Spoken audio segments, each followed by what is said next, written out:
പട്ടിശല്യം പട്ടിശല്യം ജനങ്ങൾക്ക് തെരുവിലിറങ്ങാൻ കഴിയുന്നില്ല. പറയൂ മേയറെ, മാറുന്നതെല്ലാം മാറുന്നു, നഗരമാകെ മാറുന്നേ. ഇൻകുലാബ് സിന്ദാബാദ്, ഇൻകുലാബ് സിന്ദാബാദ്, ഇൻകുലാബ് സിന്ദാബാദ്, ഇൻകുലാബ് സിന്ദാബാദ്. മാലിന്യം കൊണ്ട് കുഞ്ഞു മൂടുന്നു, നഗരസഭ നിശ്ചലമാകുന്നു. മാറാത്തത് മാറുമെന്ന് പറഞ്ഞിട്ട് എന്തിനാ മാറ്റാത്തത്? പറയൂ പറയൂ മേയറെ, റീൽസ് രാജകുമാര, എന്തേ മറുപടിയില്ലേ? നഗരം മാറുന്നു, ആരുണ്ട് ഇതിന് ഉത്തരവാദി? പറയൂ പറയൂ നഗരസഭ, ഭരണസമിതിക്ക് ഉത്തരവാദിത്തമില്ലേ? ഇൻകുലാബ് സിന്ദാബാദ്, എൽഡിഎഫ് സിന്ദാബാദ്.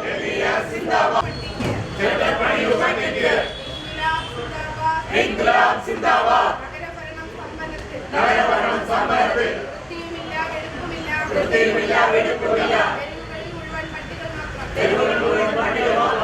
പറയൂ പറയൂ ഭരണാധികാരികളെ,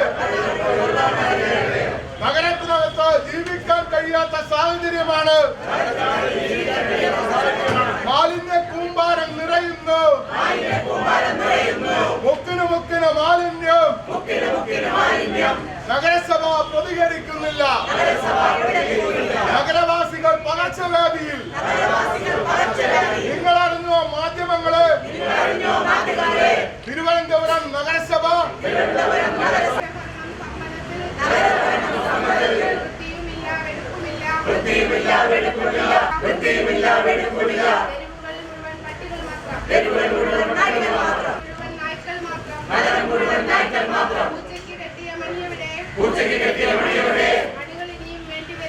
ഈ സമരത്തിനാധാരമായ കാര്യങ്ങളെ സംബന്ധിച്ച് ഞങ്ങളെക്കാൾ ഏറ്റവും കൂടുതൽ നന്നായി അറിയാവുന്നത് ഈ നഗരത്തിലെ നഗരവാസികൾക്കും അതുപോലെ തന്നെ നമ്മുടെ നാട്ടിലെ പത്രമാധ്യമങ്ങൾക്കുമാണ്. ഇന്ന് രാവിലെ വന്നിട്ടുള്ള പത്രങ്ങളെല്ലാം തിരുവനന്തപുരം നഗരത്തിലെ നായ ശല്യത്തെ സംബന്ധിച്ചുള്ള വാർത്തകളാണ് ഏറ്റവും കൂടുതലായി പടച്ചു വിട്ടിട്ടുള്ളത്. അങ്ങനെ വിടുന്നതിന് കാരണം ഈ നഗരം നായ്ക്കളെ കൊണ്ട് നിറഞ്ഞിരിക്കുകയാണ്.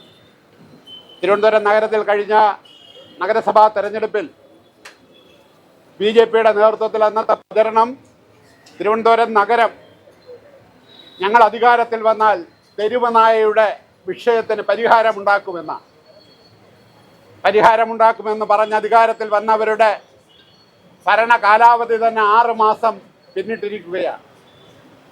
ഭരണം 6 മാസം കൊണ്ട് ചെയ്യാൻ കഴിയുന്ന കാര്യങ്ങൾ ചെയ്യേണ്ട ഒരു കാലാവധി കൂടിയാണ്. കഴിഞ്ഞ കുറേ ദിവസങ്ങളിലായി വലിയ സമരങ്ങളൊന്നും തന്നെ ഞങ്ങൾ നടത്തുന്നില്ലായിരുന്നു.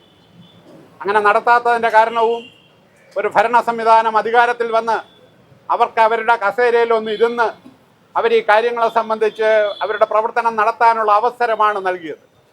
6 മാസം പിന്നിട്ടിരിക്കുകയാണ്. ഈ തെരുവ് നായയുടെ വിഷയം ഇന്ന് വലിയ പ്രശ്നമായി നമ്മുടെ നഗരത്തിൽ മാറിയിരിക്കുകയാണ്. അധികാരത്തിൽ വന്ന ഉടനെ തന്നെ നമ്മുടെ മേയർ പ്രഖ്യാപിച്ചത് തിരുവനന്തപുരം നഗരത്തിലെ നായയുടെ വിഷയത്തിന്, തെരുവ് നായ്ക്കളുടെ വിഷയത്തിന് ഞങ്ങൾ പരിഹാരം ഉണ്ടാക്കി കഴിഞ്ഞു എന്നാണ്. കേവലം 10-20 നായ്ക്കളെ ഒരു ഷെൽട്ടറിൽ പാർപ്പിച്ചുകൊണ്ട്, ഏതോ ഒരു വീട്ടിലുള്ള കുറച്ച് നായ്ക്കളെ എടുത്തു കൊണ്ടുവന്ന് ഒരു സ്ഥലത്ത് പാർപ്പിച്ചുകൊണ്ട് ഈ തെരുവ് നായയുടെ വിഷയം ഇവിടെ പരിഹരിച്ചു എന്നുള്ള വീമ്പിളക്കുന്ന കാഴ്ചയാണ് നമുക്ക് കാണാൻ കഴിഞ്ഞത്. തിരുവനന്തപുരം നഗരത്തിലെ നായ്ക്കളുടെ വിഷയത്തിന് പരിഹാരമുണ്ടാക്കാൻ ഈ ഭരണസമിതിക്ക് കഴിഞ്ഞിട്ടുണ്ടോ? കഴിഞ്ഞിട്ടില്ല എന്ന് മാത്രമല്ല, തെരുവ് നായയുടെ എണ്ണം കൂടുന്നതിന് കാരണമായിട്ടുള്ള മാലിന്യ സംസ്കരണ പ്രവർത്തനങ്ങൾ ഇവിടെ നിലച്ചതാണ് തെരുവ് നായയുടെ എണ്ണം കൂടാനുള്ള കാരണമെന്നുള്ള പരമപ്രധാനമായിട്ടുള്ള കാര്യം. അത് തിരിച്ചറിയാൻ ഈ ഭരണസമിതിക്കോ ഈ മേയർക്കോ കഴിഞ്ഞിട്ടില്ല എന്നുള്ളതാണ് വസ്തുത. മാലിന്യം കൊണ്ട് നമ്മുടെ നഗരം വളരെ കൂടുതലായി മാറുകയാണ്. നഗരത്തിലെ പ്രധാന കേന്ദ്രങ്ങളിലെല്ലാം തന്നെ മാലിന്യം തമ്പടിക്കുകയാണ്. എല്ലാ ദിവസത്തെ പത്രങ്ങളിലും ഇന്നും ഇന്നലെയും ഒക്കെ തന്നെ പത്രങ്ങളിൽ ചേങ്കോട്ട് കോണവും കാട്ടായി കോണം അടക്കമുള്ള പ്രദേശങ്ങളിലെല്ലാം തന്നെ മാലിന്യം കൂട്ടിയിരിക്കുന്ന ഡംപ് ചെയ്തിരിക്കുന്ന കാഴ്ചയാണ് നമുക്ക് കാണാൻ കഴിയുന്നത്. നമ്മുടെ പുത്തനാറുകൾ കിള്ളിയാറായിരുന്നിരുന്നാലും പാർവതി പുത്തനാറായിരുന്നാലും എല്ലാം മാലിന്യം തള്ളുന്ന കേന്ദ്രങ്ങളായി മാറിയിരിക്കുന്നു. ഈ നഗരസഭ നഗരഭരണം ഇതെല്ലാം തന്നെ കണ്ടുകൊണ്ടിരിക്കുന്ന നോക്കുകുത്തികളായി മാത്രം മാറുന്ന കാഴ്ചയാണ് നമുക്ക് കാണാൻ കഴിയുന്നത്. ഈ തെരുവ് നായയുടെ വിഷയങ്ങളിൽ പരിഹാരമുണ്ടാക്കാൻ കഴിയാത്തവർ എത്ര നാളുകളായി ഈ കാര്യങ്ങളിൽ ഇടപെട്ടു എന്നുള്ളതിനെ സംബന്ധിച്ച് ജനങ്ങളോട് ഇവർ മറുപടി പറയേണ്ടതാണ്. മെനങ്ങാൻ നടന്ന വെള്ളിയാഴ്ച വേട്ടമുക്കിൽ നടന്ന ഒരു തെരുവ് നായയുടെ ആക്രമണത്തെ സംബന്ധിച്ച് നമ്മളെല്ലാം തന്നെ വേദനിപ്പിക്കുന്ന സംഭവമായി മാറിയിരിക്കുന്നു. ഒരു ഒരു വീട്ടുകാരൻ അവന് സാധനം വാങ്ങിക്കുന്നതിന് വേണ്ടി, പാല് വാങ്ങിക്കുന്നതിന് വേണ്ടി വേട്ടമുക്കിൽ നിന്ന് വന്നപ്പോൾ തെരുവ് നായ അയാളെ ആക്രമിച്ചതും അയാളുടെ കണ്ണ് കടിച്ചു കീറിയതിനെ സംബന്ധിച്ചുള്ള കാഴ്ചകളെല്ലാം തന്നെ നമ്മൾ കണ്ടതാണ്. ശംഖുമുഖം ഉൾപ്പെടെയുള്ള സ്ഥലങ്ങളിൽ തെരുവ് നായയുടെ വിഷയത്തെ സംബന്ധിച്ച് നമ്മൾ കണ്ടതാണ്. തിരുവനന്തപുരം നഗരത്തിൽ അതുപോലെ തന്നെ നമ്മുടെ തീരദേശത്തെല്ലാം തന്നെ നഗരത്തിലാകെ തെരുവ് നായ്ക്കളുടെ എണ്ണം വല്ലാതെ കൂടിക്കൊണ്ടിരിക്കുന്ന അവസ്ഥയാണ് കാണുന്നത്. ഒരു വശത്ത് മാലിന്യ സംസ്കരണത്തിൻ്റെ വിഷയങ്ങൾ, മറുവശത്ത് തെരുവ് നായയുടെ വിഷയങ്ങൾ. അതോടൊപ്പം തന്നെ ഈ മഴക്കാല സമയങ്ങളിൽ നമ്മുടെ നഗരത്തിൽ നടത്തേണ്ടതായിട്ടുള്ള മഴക്കാലപൂർവ്വ ശുചീകരണ പ്രവർത്തനങ്ങൾ കൃത്യമായി നടക്കാത്തതിൻ്റെ ഭാഗമായി ഉണ്ടായിട്ടുള്ള വെള്ളക്കെട്ടുകളെ സംബന്ധിച്ചുള്ള ചർച്ചകൾ, ഇതെല്ലാം തന്നെ നമ്മുടെ നാട്ടിൽ നഗരത്തിൽ വളരെ വളരെ വളരെ കാര്യമായി തന്നെ ഉയർന്നു വന്നിട്ടുള്ളതാണ്.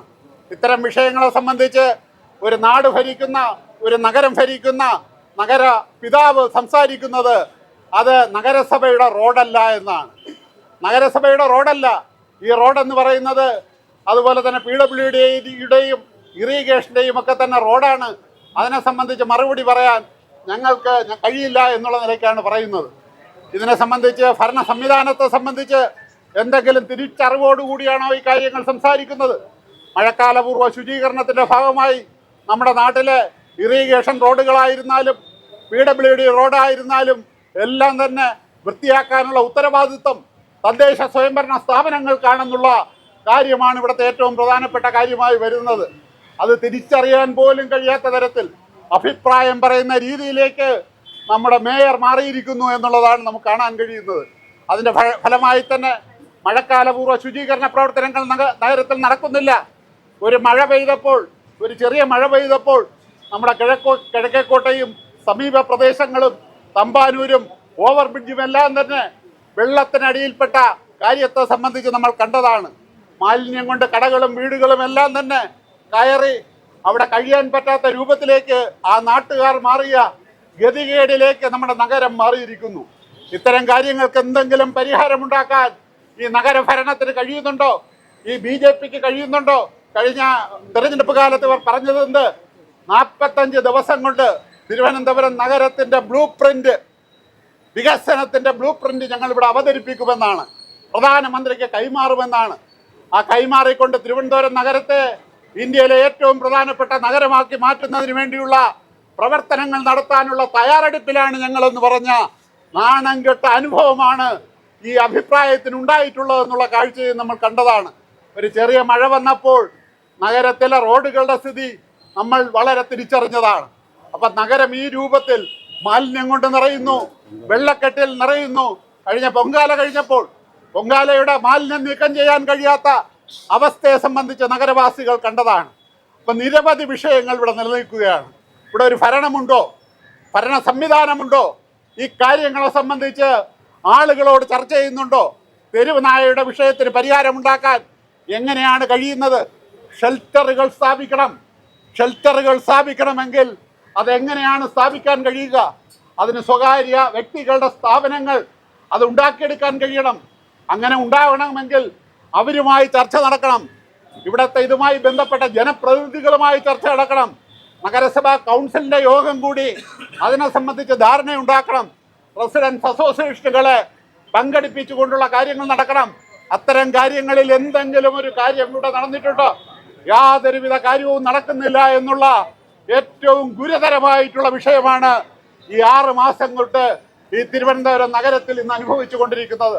നിങ്ങൾ തിരിച്ചറിയണം, ഇതിനെ സംബന്ധിച്ച് ഏറ്റവും പ്രധാനമായി കഴിഞ്ഞ 12-ാം തീയതിയാണ് കഴിഞ്ഞ മെയ്